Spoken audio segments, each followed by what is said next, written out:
all, before we get started, I'm Sheila Ruin, the visual arts director, and this is Alyssa. She runs our sales gallery and is running tech and all. And then there's Penny, who's a volunteer. Anyway, I want to just thank all the members and the volunteers and the sponsors of this Michigan show that make our programming possible. Some of the sponsors for this, or these sponsors for this show, include Comfort Keepers, Harbor Springs Petoskey Community Foundation, Charlevoix Community Foundation, David and Teresa Krause, the Michigan Council for the Arts, and then the NEA, and they sponsored this exhibition, which closes, both exhibitions close on August 31st. And we want to thank Roast and Toast, of course, for coffee and favorites. So just to let you know, before introductions, Poppy at 10 will resume on September 26th with Annabelle Wu from Harbor Hall, giving a talk called Transformative Journeys of Recovery and Personal Growth. So I want to introduce our guest today, Bakpak Durden. A little bit about Bakpak.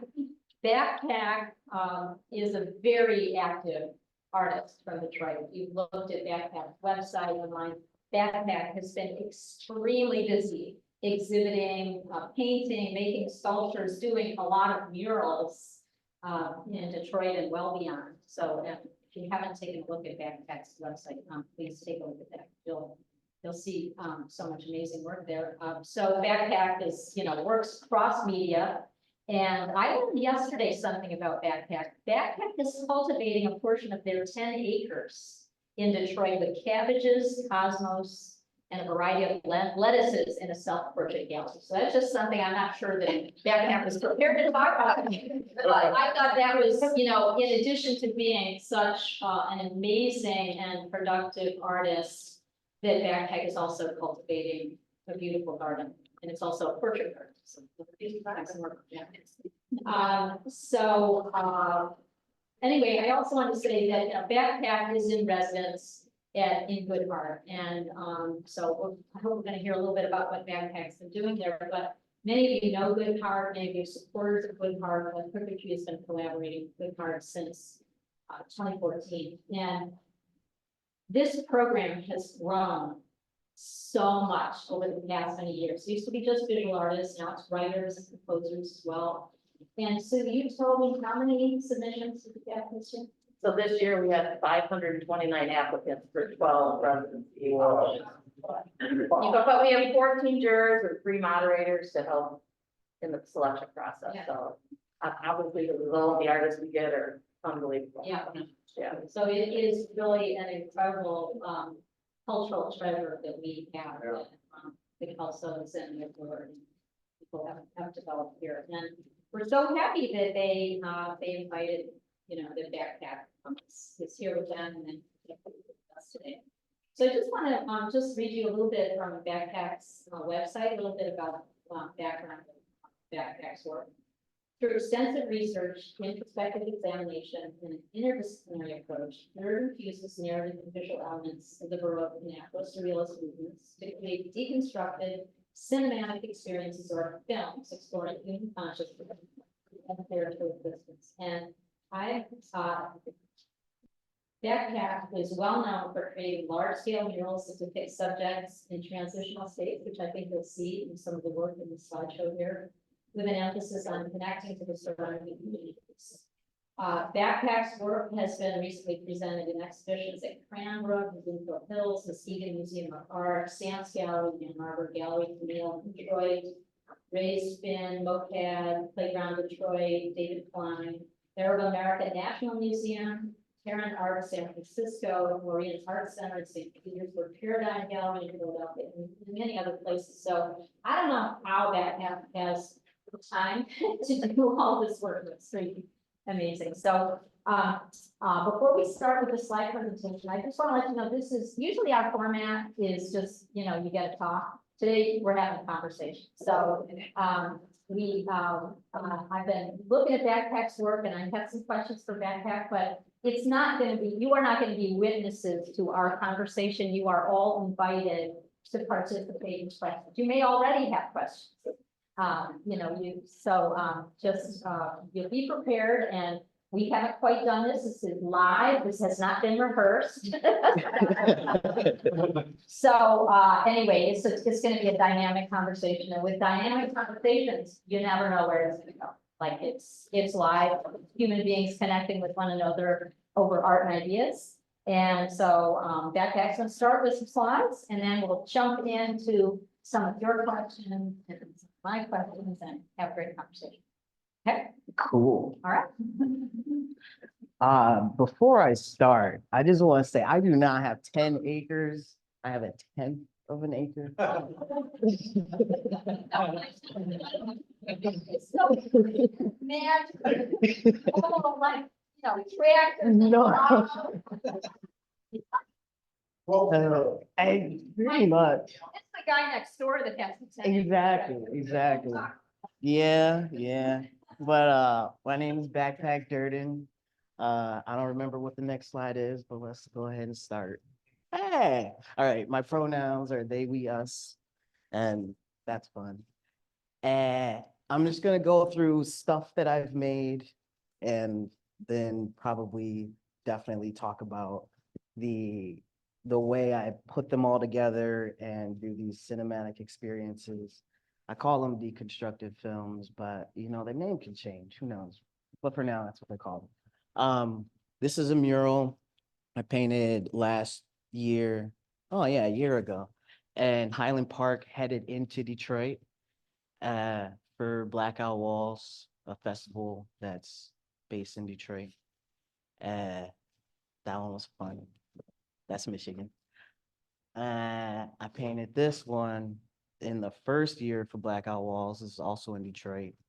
And I can't remember the neighborhood now, but it's big. Cool. Oh, it's North End. That's what it's called. This is also in Detroit, or it was, and it was on Michigan Avenue in Southwest Detroit. I wanted to make a mural that reflected the community that lives there. This building got demolished, I think, 2 years ago.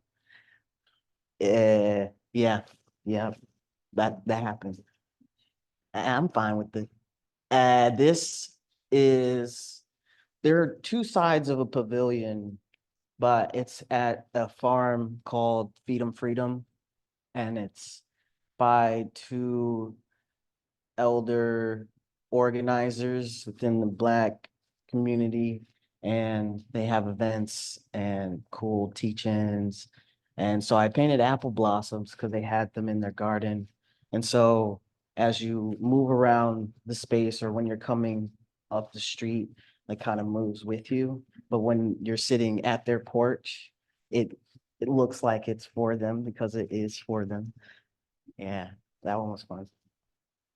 Also, that one was in collaboration with Black Lives Matter and something else. I forgot. Oh, Feed 'em Freedom.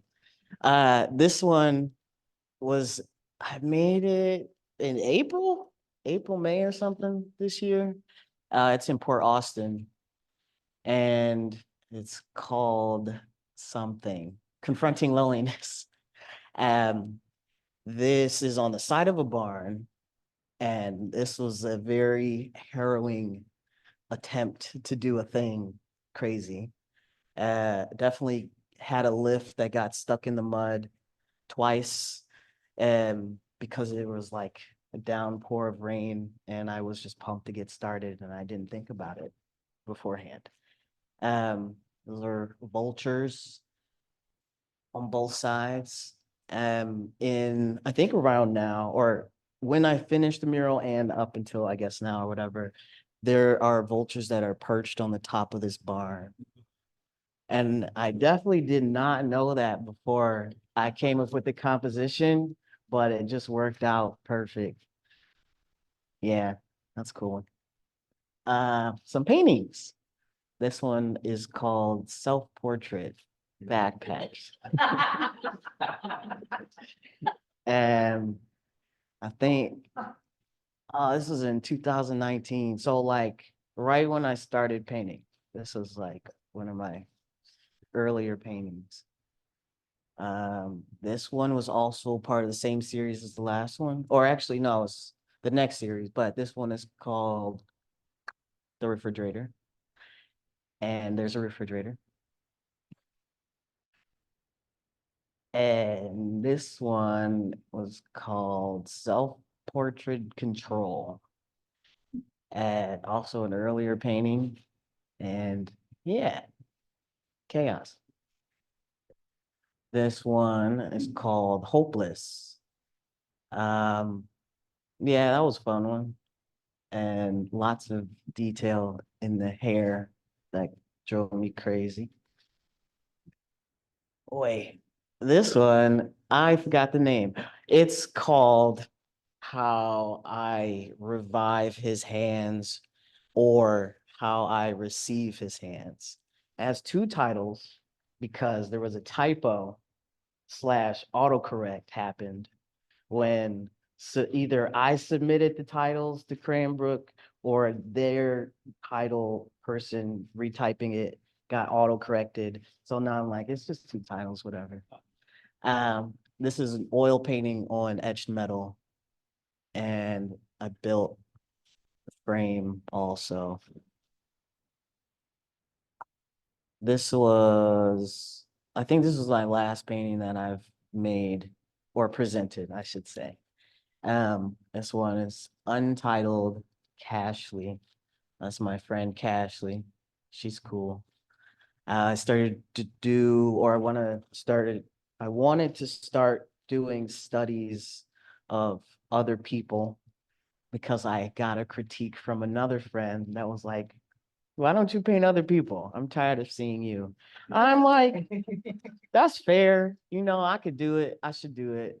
I mean, just get out of my comfort zone and talk to people that I know and love and ask if I can paint them. And it worked out. Yeah. Um, yeah, pretty much. Get it, you get it. Of the line shape that look one there. Yeah, the triangle. You guys are fun. Well, since you asked, they represent change, as you know, like delta, right? And in all of my works, nothing is static per se. You're witnessing something happen, or you're observing rather something happen, but I have to take the moments as they're happening and create a frame of it. So if you think of the triangle in motion, it kind of makes more sense while everything else is in motion, kind of like a timestamp or a cursor, like when you're reading music or something. Uh, well, yeah, they just denote a change as they move through the pieces. And you'll also recognize a thinness of a line or a thickness of a line. And I play with that sometimes, make it difficult to see because I'm funny.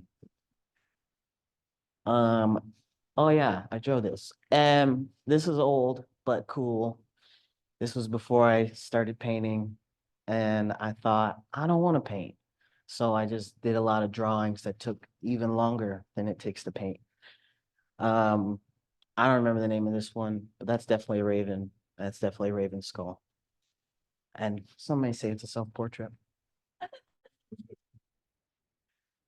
Oh, also this one. I drew that. And they they mirror each other. Um, what? No? Okay. This was a recent drawing because I didn't want to show any more paintings, and I figured I should show more of the other things I did.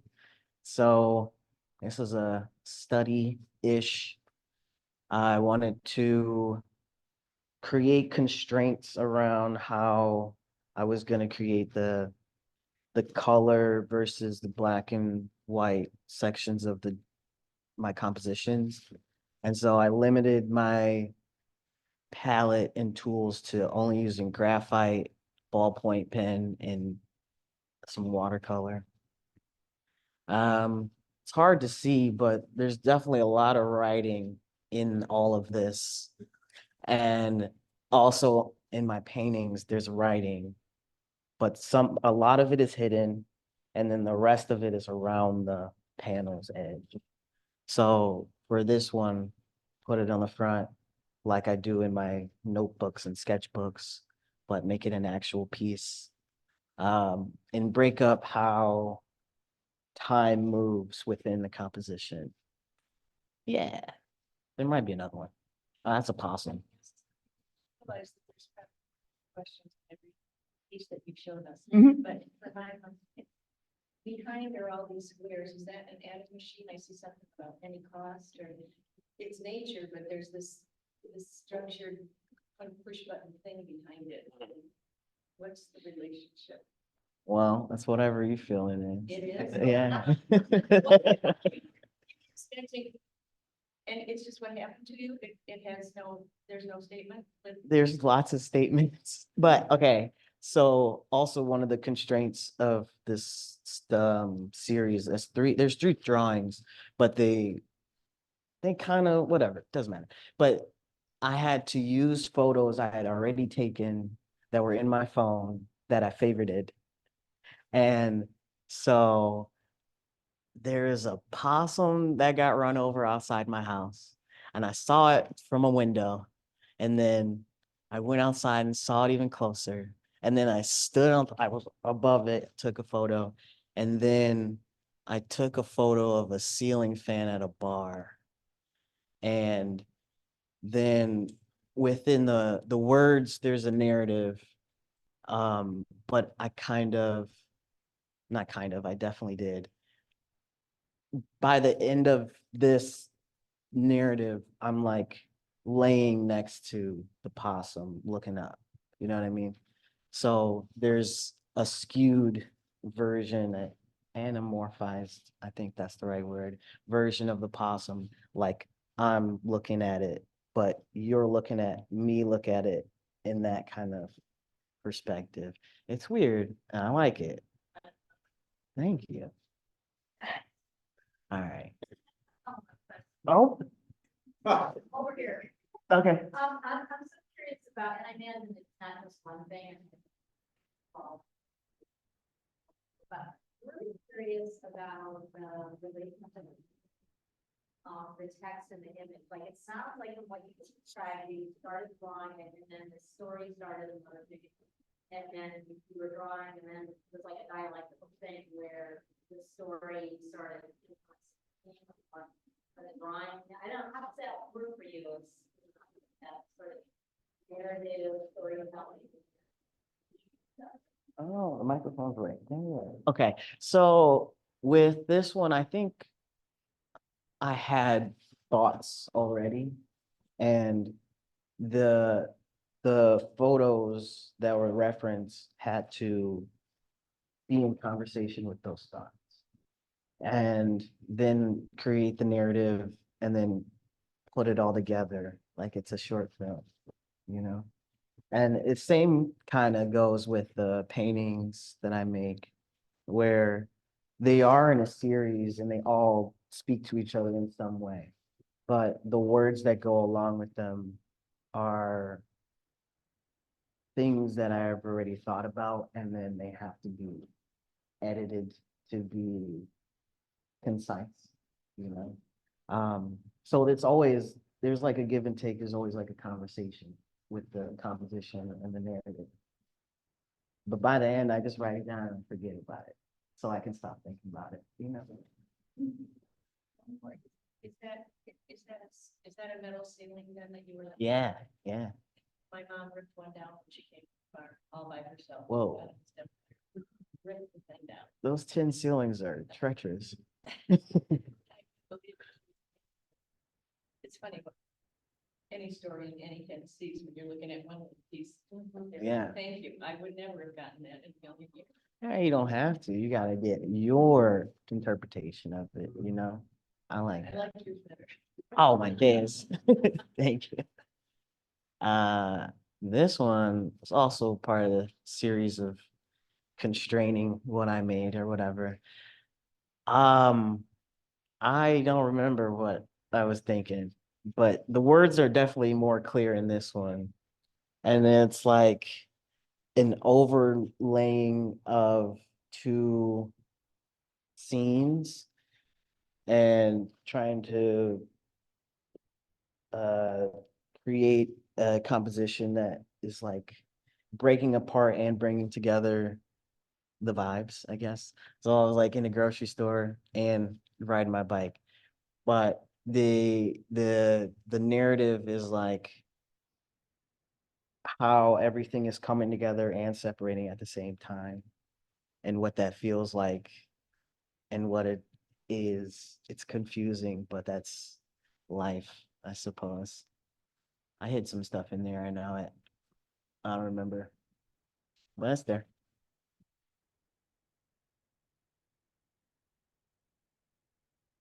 Oh yeah, I did this too.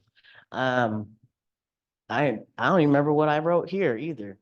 But this was also, it's not part of the same series, but I was not trying to paint. I ended up doing watercolor, technically painting, but I didn't want to do oil painting. And I wanted to play with layering again and movement. So you see two versions of my face in motion, and then you see a peony overlaid a peony tattoo. So it's all in conversation. There's also a Shakespeare reference in there somewhere. Yeah, cool. How large are your sketches drawings? How long? How large? Oh, how large? Um, I think this one is a 9 by 12, and the last two are, oh man, there was math involved. So actually, this one's 9 by 4, no, 9 by 12, and the last two are 14 by maybe 7.5, if not something else, because they wanted a widescreen aspect ratio, you know, and this one is more of like a standard aspect ratio for TV and film and photos. So I like playing with those, but these are smaller than my paintings. Oh, photography. Yeah, I do that too.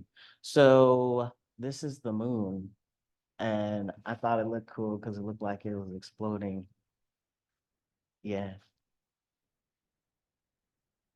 Also, I take a lot of photos of myself because why not? But mostly to remember what's happening and documenting my process. This one was taken while I was painting over a mural I painted at Cranbrook.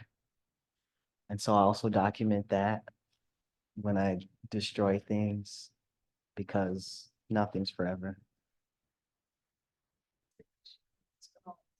What's the issue? The skulls. I mean, Oh, what's my vibe? Animals, people. It's. You have a lot of skulls. I do. I like skulls. They say a lot without saying too much, but they, in any context, it's different.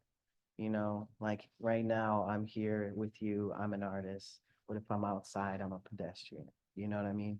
Like context is more, it means more to what you're observing than the item itself sometimes. Sometimes.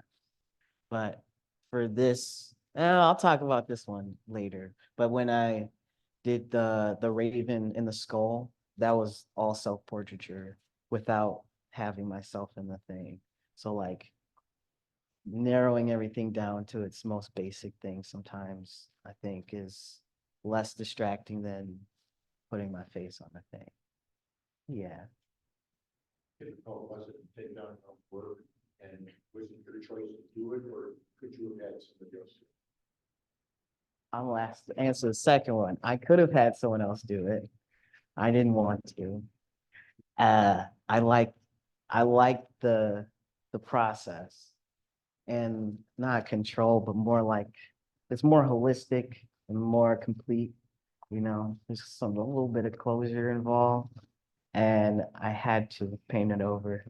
Even though there were people trying to start petitions for Cranbrook to keep it, and I'm like, it's not gonna work. But I think it's cool that you think it should stay, but nothing should always stay.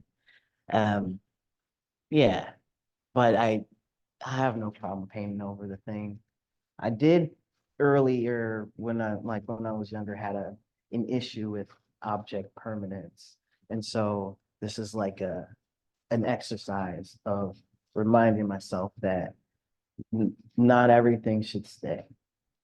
It can go, it happened, it's cool. We took photos. It's fine.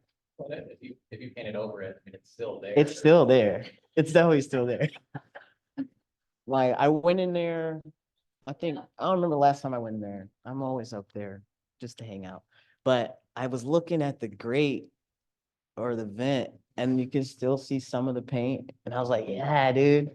And there was also paint on the floor because I had this whole show was very mind melty, but there was like a mural on the floor and you can see like remnants of that. And I'm like, dude, I still got it, you know, I'm in this place. So yeah. Oh yeah, that's me painting a different one at Stamps Gallery.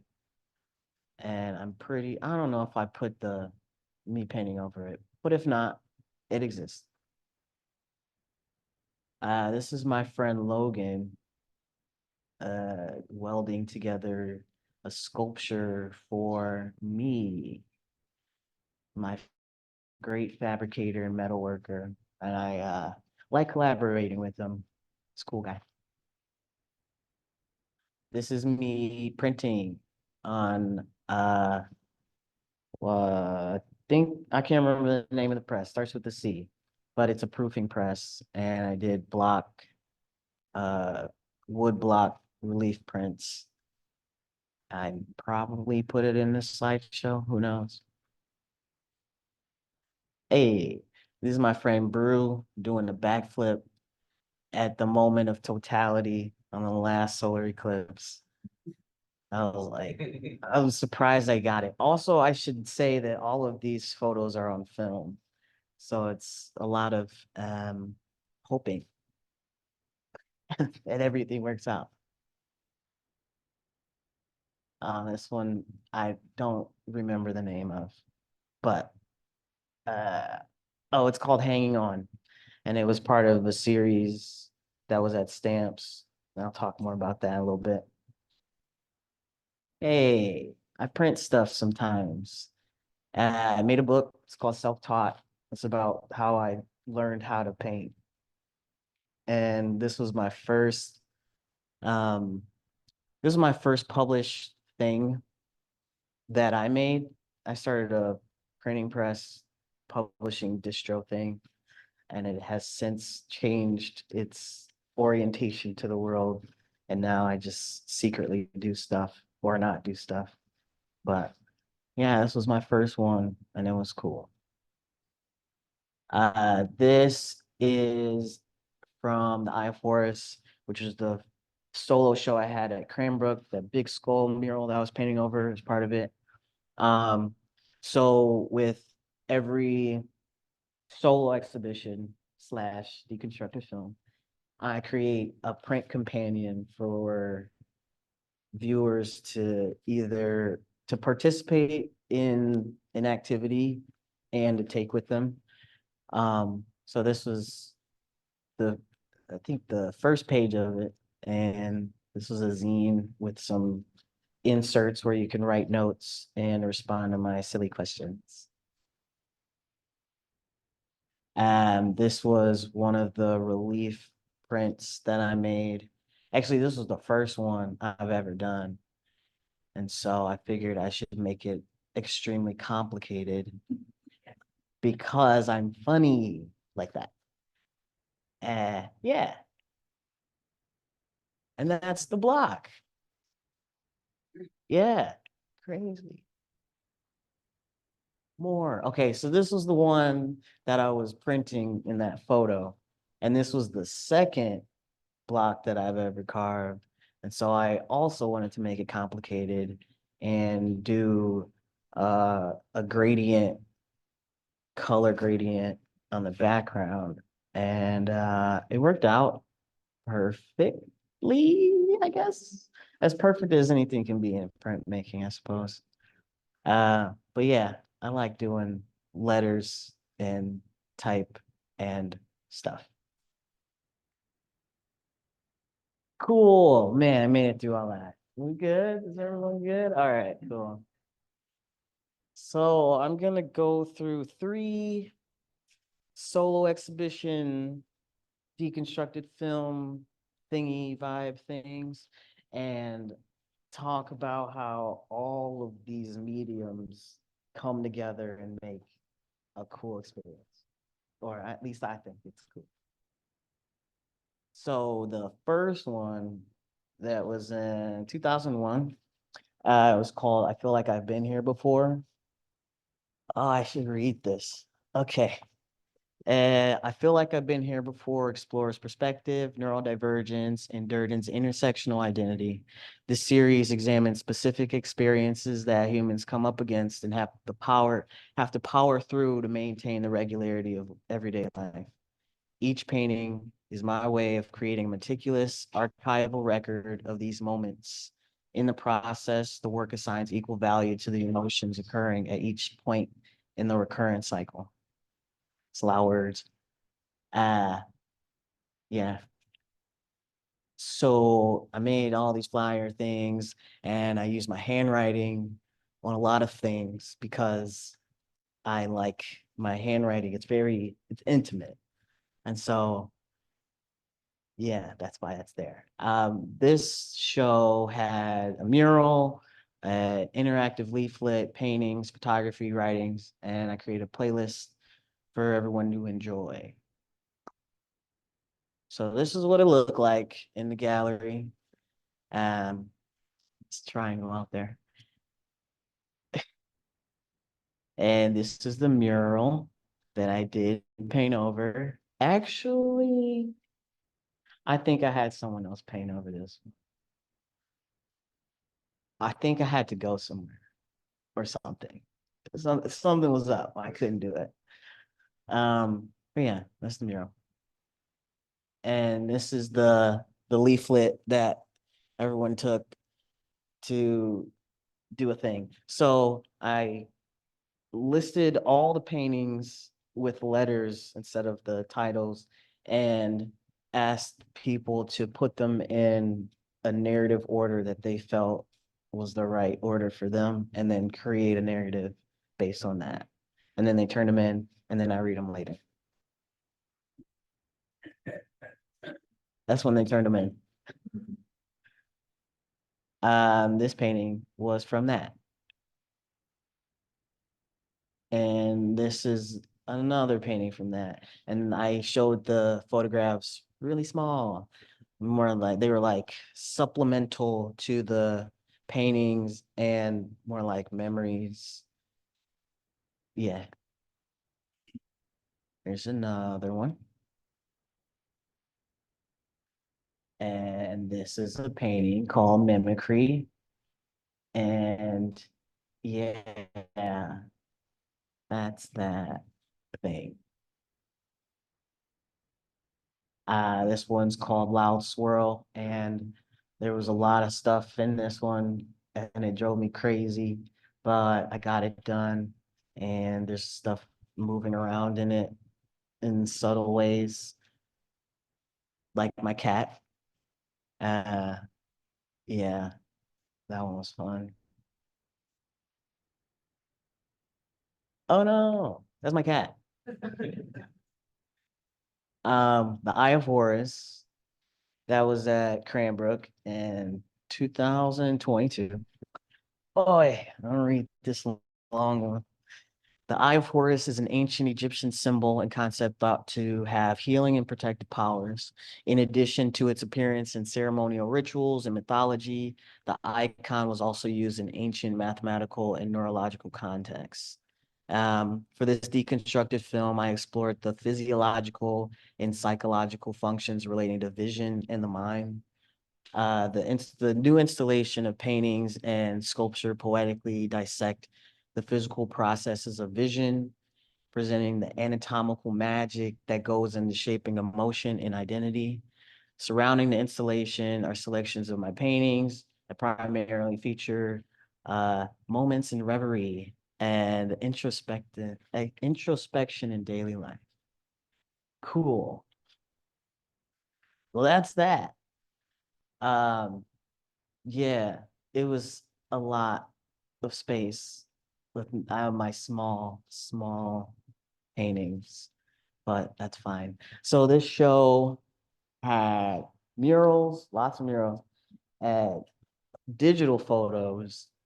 Well, they're film photos, but I displayed them digitally, and an interactive zine, a sculpture, paintings, writings, and I created a soundtrack to go with this one. Photos, I did like this weird, it's not weird. I did a lead up to the show. I didn't show any paintings online. Instead, I just showed photos with little tidbits of what maybe was going to be in the show. Kind of like a trailer. So yeah, I like film. Um, this is another view of in the gallery of the show. And yeah, that's the zine. Also had a poem in there, asked some prompts for people to do stuff. They did. I read them. They were great. And this is the sculpture. And it's what my friend Logan was welding together. And it's got articulating arms with 6x6 panels at the end of them. And they also have lines of a poem on the sides. That's the back of a painting, that's front of a painting. That's the thing on the floor, it's a mural. Um, it's um the how you see, that's how you interpret an image. It's like a diagram I put on the floor. Was that it? Cool. Okay, cool. The paintings. So this was Dark Knight. This is the first painting in like the journey through vision. This is my eye. And it's got a little still life in the center of it. Very tiny. This is your retina. That's my retina. It's a retina. And it's got a little still life right there. There's the second one. This was the one that was standing up in the middle of the floor, where there was stuff written on the back. And it's got a really long name because I'm funny again. And all the names are like riddles and stuff. So I do that. That's the back of it. This is the still life that's in both of those and in the next thing I'm gonna show you. Um, yeah, there's definitely a lot in there too. I don't even remember most of it, but I know I lived it. So there's that. And then this is the sculpture up close with the different perspectives of that still life on each panel of the thing. Yeah, and there's 22 of them. Yeah. And then this is the mural of the exploded skull, which is in conversation with that last sculpture. Your cranium has 22 pieces to it, so that's also a thing. And yeah, painted it really fast because it was last minute, but we made it happen. And that's the two exploded things in line with each other in view, in situ at the gallery. And there's a triangle running through this painting. So I painted it on the wall also. Yeah. Yeah. What? I think 4.5 days. Yeah. I think. Yeah, that feels right. And this was the last solo thing I did, and it was in 2023 at Stamps Gallery in Ann Arbor, called Intermedium. Told through a Baroque-inspired cinematic lens, Intermedium resumes the epic neurological journey toward greater inner understanding, deeply informed by my personal experience. I utilize my anti-disciplinary approach to weave stigmatized and crucial conversations into allegorical narratives. Uh, blah, blah, blah, blah, blah. I was really tired and I didn't want to do another show, so I did another show anyway. And I was mostly focusing on solitude and isolation and space in between space. Yeah. So this is what it looked like in the gallery. I had a mural, paintings, photography, an interactive map, a travel information sign. I created a hotline and also wrote a bunch of stuff. This is the mural. Uh, yeah, I did the thing. And this is in the center is painting, and on both sides of it are photographs that go with the painting. For this show, I had the photos basically the same size as the painting to kind of mess people's minds, so you don't really know what's real and what's not real. But also, the photos have more weight to them the larger they are instead of the smaller versions in the other show. So I thought they were pretty cool and pretty important, so I made them bigger. Yeah. Those are the two photos in the last one. Yeah, I like to drive sometimes. Um, that's mural again. This on the wall is where I had the interactive map for people to take and interact with, and then a Dropbox for them to turn in their responses. I built the little wood thing. Also, I should add, I build all the panels for my paintings. Um, I've tried to not do that, and it doesn't work out. I just never do anything if I don't build the thing. Um, that's the map. I printed it at at the university. I used their equipment and stuff, but it's a risograph, so a lot of layering of color and make them look cool. And maybe it works, maybe it doesn't. But again, print media is fun like that. It's a travel information sign. I created a hotline for people to call while they were in the show. So I made a sign with a phone number on it. And yeah, so I put it in the thing. And that is it, I think, in that show. I wrote a bunch of stuff on the sides of the paintings.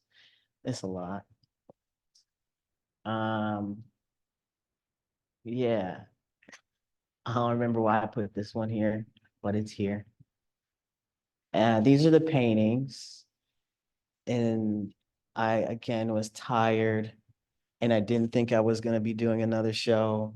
So I was already making these. And then I accidentally submitted to be in a show and they said yes. And so I said, oh, cool. Exactly. Exactly. I was like, oh man, all right. But yeah, these are lighter in tone because I got a note from another friend, a critique. She was worried I was going in too deep. I was gone too deep. So on the other show, I was too into my head. And this show, I was like, let me get out, you know? So I created a series where I was like getting out.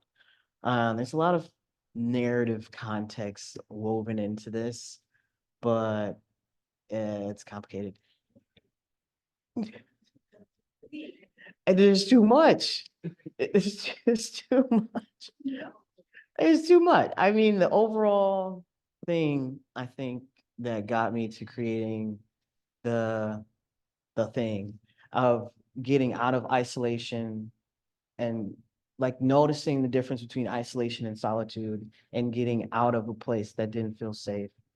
I was seeking resolution within myself and how I existed within the context of being in an abusive relationship. So I was in a house that is my home, but I didn't feel safe there. And so I would go and be in my truck all the time, which was cool until you're just in the truck all the time. And so I had to come to peace with that. I know that I've reclaimed my space. Love my truck still, but there's stuff in it all. Like never, I don't like putting technology, or I put technology and stuff. I don't like putting phones in my compositions because they have planned obsolescence, and they keep you in a time when it was made instead of things being outside of time. So did not put a phone, but I am making a phone call. Yeah, yeah. Oh, the rear view mirror. Well, what do you think it is? Well, you're sorting out gas, but you're also outside yourself. I like that. Let's stick with that. Cool. Which one? When you're driving, is that a lock bar on your steering wheel? Yeah. Okay, what's that your ear? It looks like a seashell. It's an ammonite. It's technically a seashell. It's a fossil. Yeah. I forgot I put them bigger. So we'll go bigger. This one is cerebellum fixie, which translates to I fixed my brain. Yeah, I did this cool thing where I did like a ceremony. I smoked some toad venom. It rewired my brain in this cool way, and I like can approach life with brand new eyes and more. I'm more in touch with being able to communicate what I'm dealing with, because a lot of times I was just using the paintings to figure it out, but now everything's kind of better. I don't know the word. I had a word, I can't find the word. But I'm putting on a coat or I'm taking off a coat, whatever your interpretation is. That's what's happening here. That's my cat again. Yeah. So, Yeah. we're something Mhm. and painting maybe soothing that. So when you look at them now, do you have something to tell them about it, or does it? I don't know if you want to answer that. I can answer it. I know for a fact. I do this funny, cool thing where I paint a thing and then I forget. And there's, I think there's power in forgetting, but not like a, not like a loss, but a forgetting. And I've learned the lesson. I don't have to hold on to it. I can move forward with these new tools in my, like, at my disposal. So like whenever I'm creating a painting, I'm dealing with the things, I'm putting it in the thing, I'm writing all the stuff around it. And then by the time I'm done, I'm at peace. And then I can like walk away. So now when I look at them, I'm like, dang, I painted that. That's crazy. And that's like it. And then when I have to talk about it, I'm like, oh yeah, I forgot. That's what I was feeling. And sometimes I have my notes that I wrote on the side. Most of the times I don't, because I like the draw to get people to the show is to see the thing. So I don't really put them out there. Sometimes, but not a lot. Yeah, Oil or oil, everything oil, except for murals. I don't have the time to do oil as on a mural, but all the paintings are oil paintings. This one is called Cornu Fraternis, which means brother horn. And this is an ammonite. Oh, I should also say, let me go back. these are all names of like your brain and stuff, right? So how every painting is positioned is in context to which part of the brain I'm talking about. So this is the back of my head is where the cerebellum is.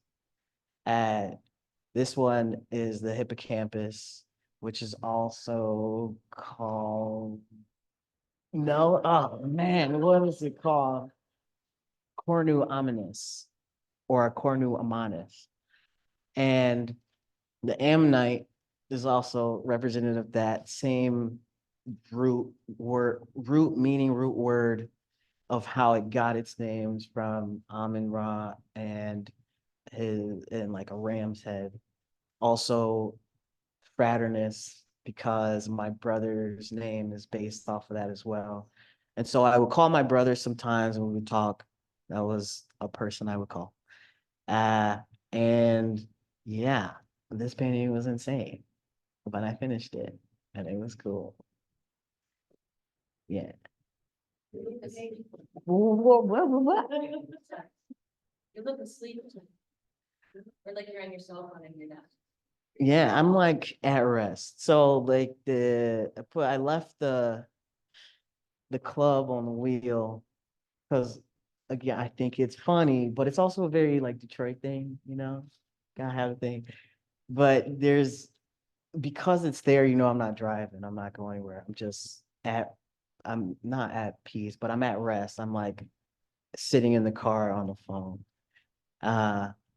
And however, like sometimes you close your eyes when you're on the phone listening, trying to go over the stuff.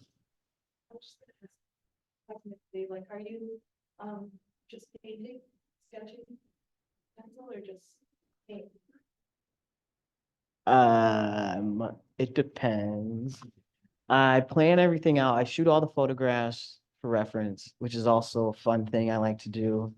Making it extremely complicated to do self-portraiture, but I like it. It's like a choreographed dance.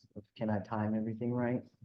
Um, and then I draw it onto the panel, but then sometimes I just add stuff and I just paint it, like sketch it on there, I guess.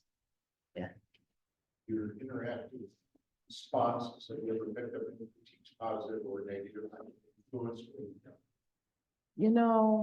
I've never gotten any critiques on the responses, but I think it's a good thing I haven't, because I'm like creating these worlds and I want you to be in the world and like existing within this world and then bringing to the table what your interpretation of everything is, not so much what do you think I can improve on. So if I did get a critique, I'm like, well, I didn't create a good enough world where you're like taken out of it to tell me that you didn't like something or I could have done something better. You know what I mean? So, but when I first started the interactive parts, it was my first painting show, and it was a duo show with my best friend slash ex-girlfriend. And I put out a notebook that just said, "Tell me how you feel." And people were like, "You did a great job." I'm like, dude, no, that's not, you know? And so I was like, okay, I have to get people to buy into the thing, participate. And so it's been a process of making that even more complicated for myself, but definitely fun to watch it happen, you know? I appreciated the questionnaire that you had, that you were asking more pointed questions. You're Yeah. like, where are we going? Or, like what sequence do you think they should go in? What Yeah. story, like, I think that's a lot healthier way to engage with people, probably, which you probably are figuring out. Exactly. As opposed to just asking like a general question, like, what do you think? Definitely a lot better. And I also don't like when people come up to me in the show and it's like, what does this mean? So this like makes it so you have to put it on a piece of Yeah. paper and I'm like hiding somewhere so I don't get asked questions. But then people find me and it's whatever. Yeah. Yeah. Well, I think maybe that's helpful in keeping ego out of it, where you're like whatever your interpretation of it, whatever the art's for you. It's not about me. Like I lived it. I did the thing. It's done. It's out Yeah. there. Now it's for you to enjoy, interpret, learn something from. Maybe come back. I hope. Yeah. Thank you. Yeah. It's probably not the sequence, the right sequence, but who was your finest teacher? Did you have one? Was this a magic gift you were given? But I can't stop looking at your fabric. The old masters had.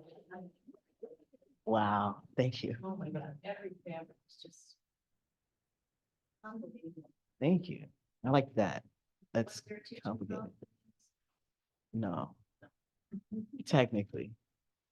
That's a weighted question. I'm sure we'll get to it.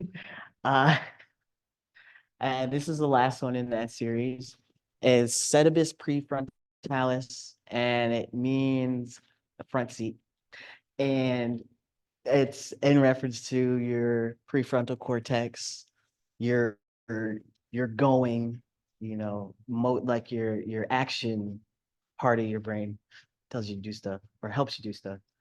Um, I think, no, I know. This one has the most motion in it because there's more motion involved in this. But I also wanted to overlap action. So I think like this series was the first one where I started taking, instead of doing a static image, or not static, but an image that's in motion with the triangle moving through it and the discoloration or the black and white happening within that one part of it, I started putting it over top of everything. And I also did a thing where I had a tree in the background.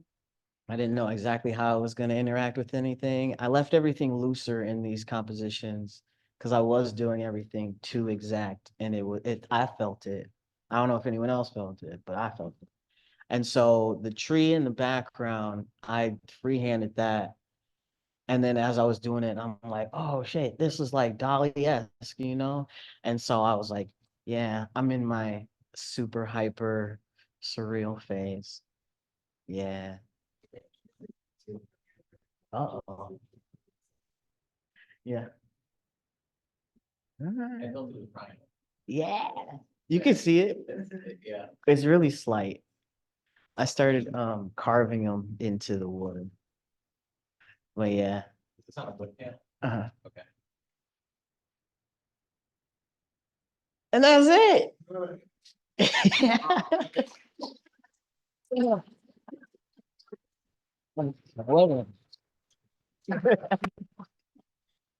So, we have more questions?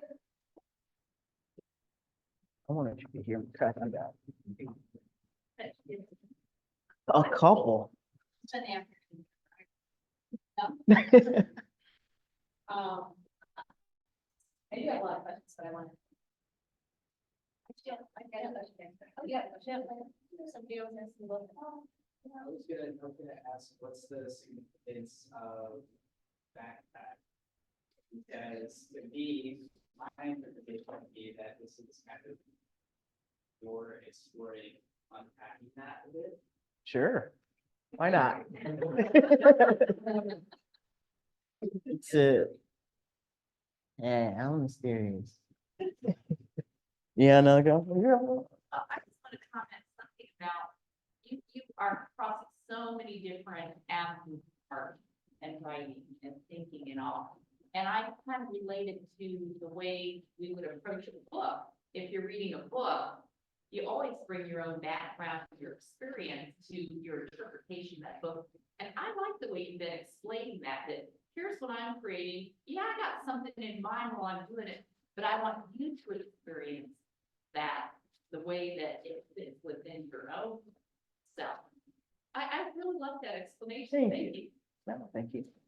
Yeah. They changed towards in the DIA to be mostly, what do you see? Mhm. What do you see that makes you say that? What more can you see? Those three questions were. I still don't know about the last. The You're driving. This one? What is in front of you? The face, is it imagery? Is it one of your skull? What is that little bunch of gray stuff? I thought it was the ears. Blue. Oh my gosh, I see it now. Thank you, that's very good. Oh, God, I wanted to do some, in the tree, in another culture or something. Thank you all. That's why you ask, what do you see? Because sometimes I don't. Yeah. Well, I love that you saw a vulture too. I mean, in contextualizing it, that's like what. I have to ask about scale, because we saw your work at Cranbrook, and it's on the metal plates, intricate, small. Again, a narrative in there, there's a story with family and all that. Yeah. But then you work in these huge scales, so there's 5 feet to your 0, huge scale. My mind can't do that. So how do you mentally go from working small details and fit to huge 0 work? I don't know. I'm just kidding. It's all very different, but also the same. Like there's a shared language, especially in painting or whatever, but I'm using different materials and I'm in different spaces. So having the separation, I can go into a different space and be like, now I'm about to do this. It's very different. Like the metal plates, that was all part of the secret experiment that I'm doing. But like I wanted to etch the plates at my house because I don't like leaving home a lot. And in order to do that, I needed to build like a tank to do the etching. And I don't have a lot of space. So I had to make it small enough, get material small enough to fit in there. And then from there, I'm gonna paint. But then once I start painting, I'm like, oh, this is small. And I have to bring out super tiny brushes. And like with the Eye of Horus show where I had the still lifes in the eye and in retina, I had like loops. I had lots of magnifiers and I'm just painting really tiny. And so I'm very controlled, But when I'm doing murals, it's a lot more body movement. It's more like a dance. And I'm using exterior house paint. So I can be messier, but also be very exact at the same time. And I have to work faster because it dries faster than like the open time boils. So it's like, I'm still painting, but they're just different languages of painting, and different scales. Yeah. Yeah. Yeah. What are you doing with the lessons? Wow, you guys planning this. Now we know you're private about your I knew it. I knew it. What? I don't know what I'm doing at the residency. I'm just walking around in circles mostly. Um, I I know I pitched a thing and I did it every time I apply to stuff, I'm like afraid that I'm giving away too much. And then by the 6th time I've applied to a thing, I'm like, nobody cares. So I'm just like, I'm gonna write the thing, everyone's gonna forget about it, and I can move on, and no one's gonna think about it ever again. And so I'm working on that secret project.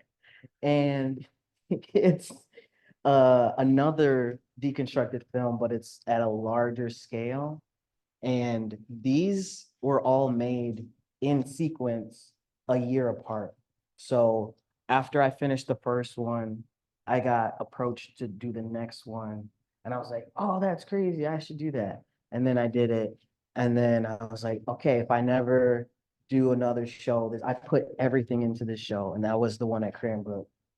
And then I accidentally got this show. And I was like, oh no, I do it again. And then by the end of that, I'm like, I don't want to make any more shows right now.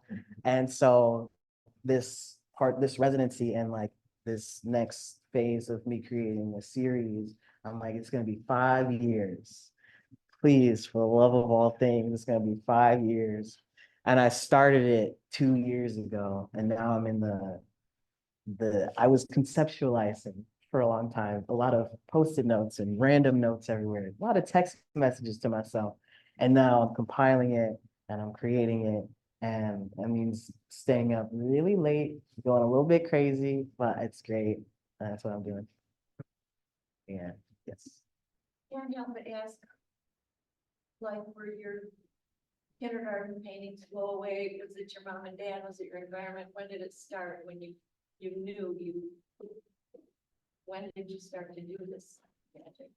When I was born, that was a pretty cool time, you know. But in all honesty, when I was born, I was in the newspaper for being so damn cute. And but actually because I was like the first baby born on the day that I was born, and it was like my mom says it was the longest day, but I think it was just her longest day, you know. And that from there, I've just been creating stuff.